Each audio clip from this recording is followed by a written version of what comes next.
Hello guys, പത്രമാറ്റിൻ്റെ പുതിയ episode റിവ്യൂയിലേക്ക് സ്വാഗതം.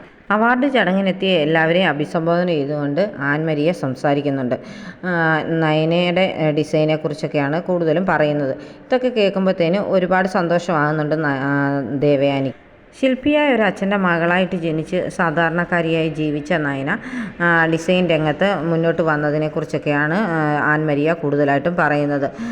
പിന്നീട് പല പ്രശ്നങ്ങൾ കൂടിയാണെങ്കിൽ പോലും അനന്തമൂർത്തിയുടെ കുടുംബത്തിലേക്ക് വരികയും ആദർശിൻ്റെ ഭാര്യയായി ജീവിക്കാൻ തുടങ്ങുകയും ചെയ്തതിന് ശേഷമാണ് പിന്നീട് ഇങ്ങനെ ഡിസൈൻ രംഗത്ത് സജീവമായത് നയന എന്നൊക്കെ പറയും. അന്നേരം ദേവയാനി ഇതൊക്കെ കേട്ട് സന്തോഷിച്ച് നിൽക്കുകയാണ്. നയന മാഡത്തിൻ്റെ പേരിലുള്ള കളക്ഷൻസൊക്കെ ഇപ്പം വൈറലായിക്കൊണ്ടിരിക്കുകയാണ്.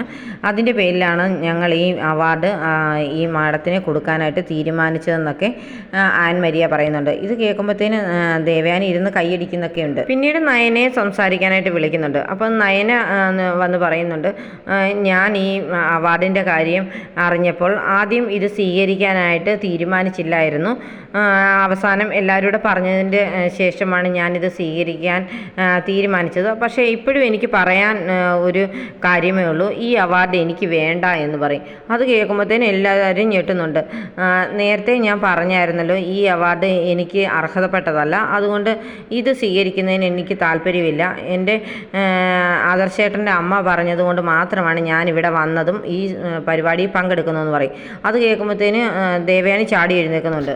നീ എന്താ ആൾക്കാരെ കളിയാക്കുകയാണോ? ഇത്രയും പേരെ കൂട്ടി ഇങ്ങനൊരു അവാർഡ് ഫംഗ്ഷൻ സംഘടിപ്പിച്ചപ്പോൾ നീ അത് വേണ്ട എന്ന് പറയുന്നത് എന്തുകൊണ്ടാണെന്ന് ചോദിക്കും. നീ എന്താ വലിയ ഡിസൈനർ ആയെന്ന് വല്ല ഭാവവും നിനക്കുണ്ടോ എന്നൊക്കെ ചോദിച്ച് നയനയെ വഴക്ക് പറയുന്നുണ്ട്. നയന അന്നേരം പറയുന്നുണ്ട്, അമ്മ നിർബന്ധിച്ചുകൊണ്ട് മാത്രം അമ്മയുടെ കൂട്ടുകാരിയും ഒക്കെ ഉള്ളതുകൊണ്ടാണ് ഞാൻ ഈ ഫംഗ്ഷന് പങ്കെടുത്തത്, അല്ലാതെ ഈ ഫംഗ്ഷനിൽ വന്ന് അവാർഡ് സ്വീകരിക്കാമെന്ന് ഞാൻ ചിന്തിച്ചിട്ടേ ഇല്ലെന്ന് പറയും. അത് കേൾക്കുമ്പോഴത്തേന് ആൻമരിയ പറയും, മാഡം എന്താ ഇങ്ങനെയൊക്കെ പറയുന്നത്? ഇത് ചാനലുകാർ കവർ ചെയ്യുന്നതാണ്, ഇത് ചാനലിലൊക്കെ വരേണ്ടതല്ലേ എന്ന് ചോദിക്കും. അതിന് ഞാൻ അവാർഡ് സ്വീകരിച്ചില്ലല്ലോ, സ്വീകരിക്കുകയാണെങ്കിൽ മാത്രം ഇത് ചാനലിൽ വന്നാൽ പോരെയെന്നും നയന ചോദിക്കും. ദേവയാനി അപ്പം പറയുന്നുണ്ട്, നീ ഈ അവാർഡ് എന്തായാലും സ്വീകരിച്ചേ പറ്റത്തുള്ളൂ, ഇത് സ്വീകരിക്കാതെ നീ എൻ്റെ വീട്ടിലേക്ക് വരണ്ടെന്ന്. അങ്ങനെയാണെങ്കിൽ ഞാൻ ആ വീട്ടിലേക്ക് വരുന്നില്ല അമ്മയെന്ന് നയന പറയും. അത് കേൾക്കുമ്പോഴത്തേന് ദേവയാനിക്ക് ഭയങ്കരമായിട്ട് സങ്കടം വരുന്നുണ്ട്. അപ്പോൾ നയന പറയും, ഞാൻ ഈ അവാർഡ് സ്വീകരിക്കാം, പക്ഷേ ഒരു ഡിമാൻഡുണ്ട്. ഈ അവാർഡ് എനിക്ക് വേണ്ടി റെക്കമെൻഡ് ചെയ്ത ആൾ തന്നെ എനിക്ക് ഈ അവാർഡ് തരണം.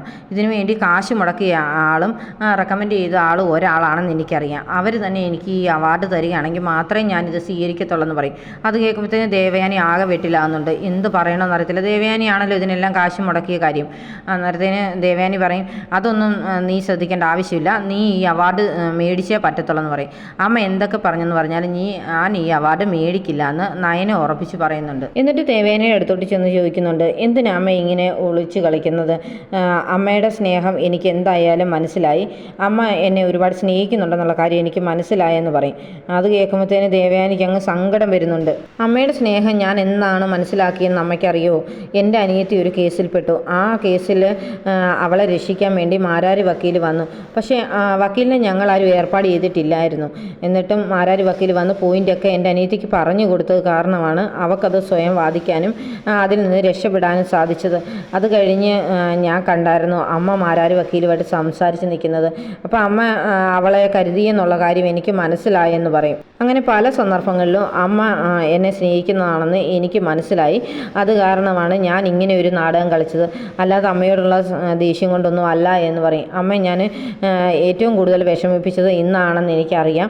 ഒരിക്കലും ഞാൻ അമ്മയെ വിഷമിപ്പിക്കണമെന്ന് ആഗ്രഹിച്ചിട്ടില്ല അമ്മേ എന്ന് പറയുമ്പോഴത്തേന് നയന എല്ലാ കാര്യങ്ങളും അറിഞ്ഞല്ലോ എന്ന് ഓർക്കുമ്പോൾ ദേവയാനിക്ക് ഭയങ്കരമായിട്ട് സങ്കടം വരുന്നുണ്ട്. എന്നിട്ട് ദേവയാനി നയനയെ കെട്ടിപ്പിടിച്ച് കരയുകയൊക്കെ ചെയ്യുന്നുണ്ട്, എൻ്റെ മോളെ എന്നൊക്കെ പറഞ്ഞ്. അപ്പം എൻ്റെ മോളുടെ മുമ്പ് ഞാൻ ഒരുപാട് അങ്ങ് തോറ്റുപോയി, എനിക്ക് സങ്കടം സഹിക്കാൻ പറ്റുന്നില്ല എന്നൊക്കെ പറഞ്ഞ് കെട്ടിപ്പിടിക്കുകയാണ്. അന്നേരത്തേന് ആൻമരിയ വന്ന് പറയും, ഇനി ആൻറ്റിക്ക് 2 വാക്ക് സംസാരിക്കാമല്ലോ എന്ന്. അപ്പോൾ ദേവയാനി പറയുന്നുണ്ട്, അതെ ഞാൻ സംസാരിക്കാം, ഇനി എനിക്ക് സംസാരിക്കണം എന്ന് പറഞ്ഞ് മൈക്കിൻ്റെ മുമ്പിലേക്ക് കയറി നിൽക്കുകയാണ്. എന്നിട്ട് ആദ്യം മുതലുള്ള എല്ലാ കാര്യങ്ങളും ഇങ്ങനെ സംസാരിക്കുകയാണ്. നയന ആദർശിൻ്റെ മുമ്പിലേക്ക് വന്നപ്പോൾ മുഖം മറച്ച് വന്ന പെൺകുട്ടിയായിട്ട് ഞങ്ങൾ കരുതിയത്, അവളെ എനിക്ക് ഒരിക്കലും സ്നേഹിക്കാനോ ഉൾക്കൊള്ളാനോ സാധിച്ചില്ല. ഞാൻ എൻ്റെ മോനെ അതുപോലെ സ്നേഹിച്ചിരുന്നു. എല്ലാ അമ്മമാരും അങ്ങനെയായിരിക്കും, പക്ഷേ അതിൽ കൂടുതൽ ഞാൻ എൻ്റെ മോനെ സ്നേഹിക്കുകയും ചെയ്തു. അതുപോലെ തന്നെ അവന് വരുന്ന പെൺകുട്ടിയെക്കുറിച്ച് എനിക്ക് പല പ്രതീക്ഷകളും ഉണ്ടായിരുന്നു. അതുകൊണ്ട് ഞാൻ ഈ നയനയെ ഞാൻ അങ്ങനെയല്ല കണ്ടത്. എൻ്റെ പ്രതീക്ഷയ്ക്ക് ഒത്ത പെണ്ണായിട്ട് മനസ്സ് കരുതാത്ത കാരണമായിരിക്കാം ഞാൻ ഇവളെ വെറുക്കുക മാത്രമേ ചെയ്തിട്ടുള്ളൂ, സ്നേഹിക്കാൻ ഒരിക്കലും ശ്രമിച്ചിട്ടില്ല. എൻ്റെ മകൻ എൻ്റെ ഒപ്പം നിൽക്കുകയായിരുന്നു ഇവളെ വെറുക്കാനായിട്ട്. പക്ഷെ പിന്നീട് അവൻ അവൻ്റെ ഭാര്യയെ സ്നേഹിക്കാൻ തുടങ്ങി. അതും എനിക്ക് സഹിക്കാൻ പറ്റിയില്ല. അതുകൊണ്ട് എൻ്റെ മോളെ ഞാൻ എന്തുമാത്രം ദ്രോഹിക്കാവോ അത്രയും ഞാൻ ദ്രോഹിച്ചിട്ടുണ്ടെന്ന് പറയും. അവനെ കൂടാതെ ജയേട്ടനും അച്ഛനും അമ്മയും എല്ലാം എൻ്റെ മോളെ സ്നേഹിച്ചു. അന്നേരം ഒന്നും ഞാൻ ഇവളെ സ്നേഹിക്കാൻ ശ്രമിച്ചില്ല. രാവിലെ എഴുന്നേറ്റ് വീടിന് മുമ്പിൽ കോലം വരയ്ക്കുന്ന, വീട്ടിലെ പണികളെല്ലാം ചെയ്ത് തീർക്കുന്ന, എല്ലാവരും സ്നേഹത്തോടെ കരുതലോടെ നോക്കുന്ന എൻ്റെ മോളെ എനിക്ക് മാത്രമേ സ്നേഹിക്കാതിരിക്കാൻ സാധിച്ചുള്ളൂ. ബാക്കി എല്ലാവരും അവളെ സ്നേഹിച്ചിരുന്നു എന്നൊക്കെ ദേവയാനി പറയുന്നുണ്ട്. ഞാൻ ഹോസ്പിറ്റലിലായിരുന്ന സമയത്ത് പോലും എൻ്റെ മോൾ എന്നെ കാണാൻ വന്നിട്ട് ഞാൻ അവളെ കാണാനോ അവളോട് വെറുപ്പ് കാട്ടാതിരിക്കാനോ എനിക്ക് പറ്റിയില്ല. എനിക്ക് അവളെ കാണുമ്പോൾ എല്ലാം കാണണ്ട എന്നാണ് ഞാൻ പറഞ്ഞു വിട്ടിരുന്നത്. ഇപ്പോൾ അതെല്ലാം ഓർത്ത് എനിക്ക് ഒരുപാട് പശ്ചാത്താപം ഉണ്ടെന്നും പറയും. നയനമോൾ അവളുടെ ചേച്ചിക്ക് കാച്ചി വെച്ചിരുന്ന പാലാണ് ഞാൻ എടുത്ത് കുടിച്ചത്. അപ്പോൾ എൻ്റെ മോള് ദ്രോഹിക്കാനല്ല ശ്രമിച്ചെന്നും അത് എൻ്റെ ഭാഗത്തുനിന്നുണ്ടായ തെറ്റാണെന്നൊക്കെ മനസ്സിലാക്കാനുള്ള ഒരു സാമാന്യ ബോധം പോലും എനിക്കുണ്ടായില്ല. അത് കാരണം ഹോസ്പിറ്റലിൽ വന്ന മോളെ ഞാൻ ആട്ടിപ്പായിക്കുകയാണ് ചെയ്തത്. എൻ്റെ കരൾ പോയപ്പോൾ അത് എനിക്ക് തന്ന പെൺകുട്ടി ആരാണെന്ന് ഞാൻ ഒരുപാട് അന്വേഷിച്ചു. ഹോസ്പിറ്റലിലൊക്കെ അന്വേഷിച്ചായിരുന്നു. എന്നിട്ട് അവസാനം ഞാൻ ആ സത്യം മനസ്സിലാക്കുകയായിരുന്നു. എൻ്റെ മോളാണ് എൻ്റെ ജീവൻ നിലനിർത്തിയെന്ന്. അന്നേരം എനിക്ക് ആവേശമായിരുന്നു എൻ്റെ മോളെ വീണ്ടും ഒരുപാട് സ്നേഹിക്കാൻ. പക്ഷേ എനിക്കത് പുറത്ത് കാണിക്കാൻ പറ്റത്തില്ലായിരുന്നു. എന്നെ ഈ കളിപ്പിച്ച എൻ്റെ ഭർത്താവിനെയും അച്ഛനെയും എല്ലാവരെയും എൻ്റെ മകനെ വരെയും ഞാൻ ഇത് അറിയിക്കാതെ മനസ്സിൽ കൊണ്ട് നടന്നു. എൻ്റെ മകളെ എങ്ങനെയൊക്കെ എനിക്ക് സ്നേഹിക്കാം എന്ന് ഞാൻ നടന്ന് നോക്കുകയായിരുന്നൊക്കെ പറയുന്നുണ്ട്.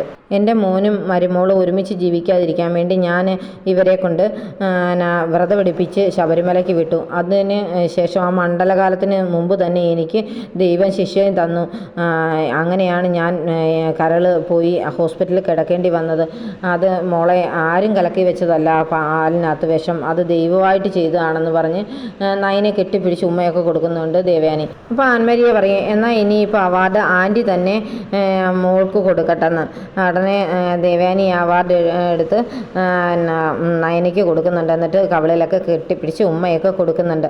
അപ്പോൾ ഇവർ സന്തോഷത്തോടെ ഇങ്ങനെ ചിരിച്ച് നിൽക്കുന്നത് കാണിച്ചുകൊണ്ടാണ് ഇന്നത്തെ എപ്പിസോഡ് അവസാനിക്കുന്നത്.